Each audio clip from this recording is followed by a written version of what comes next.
This is Prophetess Mary Tama, the Queen of the North. Today, I want to talk about something really important, especially for the Black community, especially in this season where there is an awakening among Black people and the rebirth of Israel is happening as we speak. So, it's important to understand what true womanhood is, especially coming from me because I'm a prophetess and I'm the prophetess of the kingdom. Um, I was born in this country, Zimbabwe, where there is literally no morality when it comes to women. Women lose their virginity in Zimbabwe maybe 16, 15, 14. And when they come like to the diaspora, maybe to United Kingdom, America, Australia, they are just within even the African community, Zimbabwean women are known to be very, very loose, like very, very loose. They just sleep with men, they just give it to everybody, especially to West African men.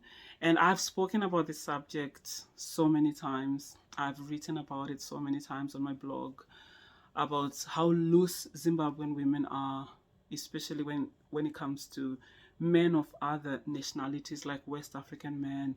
Sometimes they're even called the concubines of West Africans. Yet, within the culture of Zimbabwe, when a woman is getting married, they make a very big deal of the lobola, the bride price, or the dowry.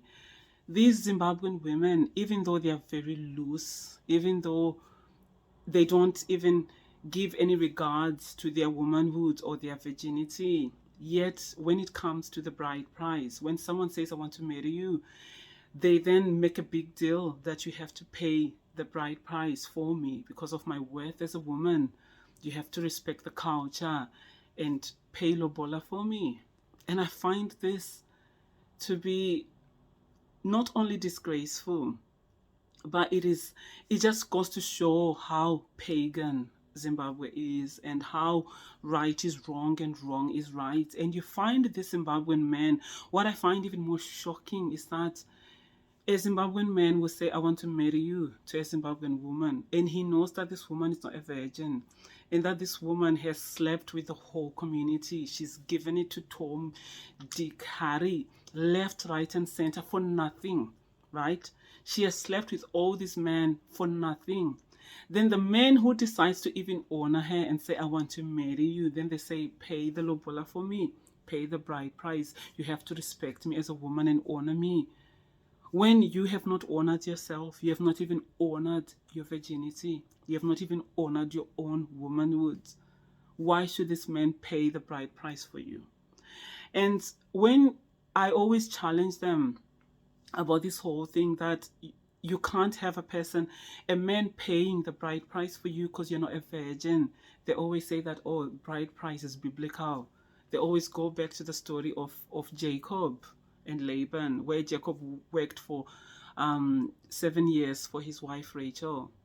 And they always say, oh, bride price is biblical, lobola is biblical, the dowry is biblical. And yes, it's true. The dowry is actually biblical, the lobola is biblical. But the lobola is actually for virgins. The God of Israel values the virginity of a woman. That is actually her price. That is why a man is marrying this woman. It's because he's going to have this woman all to himself. That is the price that the man is getting. It's a virgin. When even Christ gave the story of the parable of the 10, it says 10 virgins. Because when a woman is getting married, she has to be a virgin. She has to be undefiled. And it was a really big thing in ancient Israel for a woman not to be a virgin on her wedding night. It was the biggest abomination. She even had to be stoned to death. So you cannot claim, and this is not just to the Zimbabwean women who have hijacked this tradition of lobola and they're abusing it. And the men are foolish enough to pay for whores. And they pay ridiculous amount of money for these whores. The parents will be charging a lot of money for a daughter they know that is a whore, and she's slept with the whore community, yet they still charge this ridiculous amount of money. But as we are going into the rebirth of Israel in the Northern Kingdom, where we are establishing the true principles of the God of Israel, we are going back to innocence in our kingdom, in the Northern Kingdom. This goes to all Hebrews, all those people who are coming to be grafted to the true Israelites who are coming into our kingdom. No bride price will be paid to a woman who has not valued her body. No bride price will be paid to a woman who has not valued her womanhood, who has given it to other men. That woman cannot receive any bride price. The parents cannot receive any bride price because they've basically raised a whore. There is no honor in that. In the kingdom of Israel, the true kingdom of Israel, there is so much price on the virgin. Even the Bible speaks so much about virginity because virginity is sacred. It is the price for your husband. When you're growing up as a girl, you're saving yourself for the man who's going to marry you. And when he marries you, the price that he gets is that he has married this damsel who has respected her body. You're going to be the mother of his children. So your virginity is very important. Any man who pays lobola or dowry or bride price to a woman who's not a virgin, you're an abomination to yourself. You're a disgrace to yourself. No wonder why these women don't even respect you, because you haven't respected your own manhood. If you go around paying a ridiculous amount of money to a woman who has already given it to your neighbor, you are an abomination to yourself.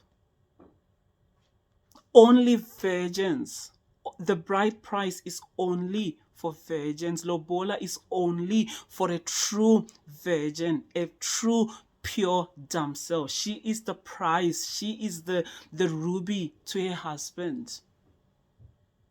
And yes, the husband will honor her. He will honor her parents for raising a true, pure woman of virtue.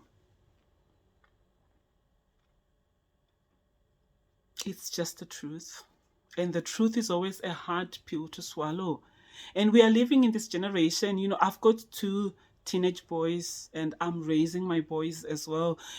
I've told my boys that they will not bring a whore into the kingdom. They know they are true. They know standards.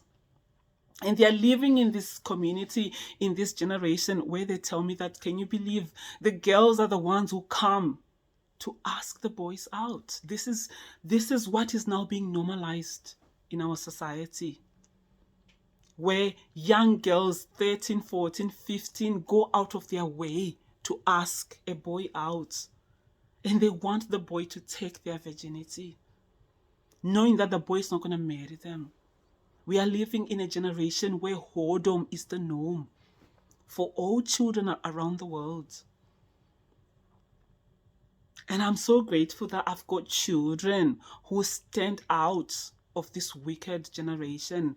None of my boys is going to bring a whore to me. It's not going to happen. I've taught my boys the principles of a true, virtuous woman. They've seen it from me as well.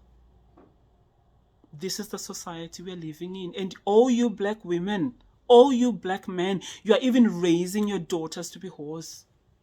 You don't even teach your own daughters that they cannot go around sleeping around. It's an abomination. And all you as well, you'll be going to church. Every Sunday, you put on your wigs or whatever and go to church. And yet you're raising whores in your houses. Then when some guy says, I want to marry you, you say, oh, pay us this money for the dowry. What dowry? There's no dowries for whores. It's an abomination to the God of Israel. That's my message for today. No man in the Northern Kingdom will pay for a whore. The bride price, the lobola, the dowry is only for virgins. That is the true principles of the God of Israel. I am your prophetess.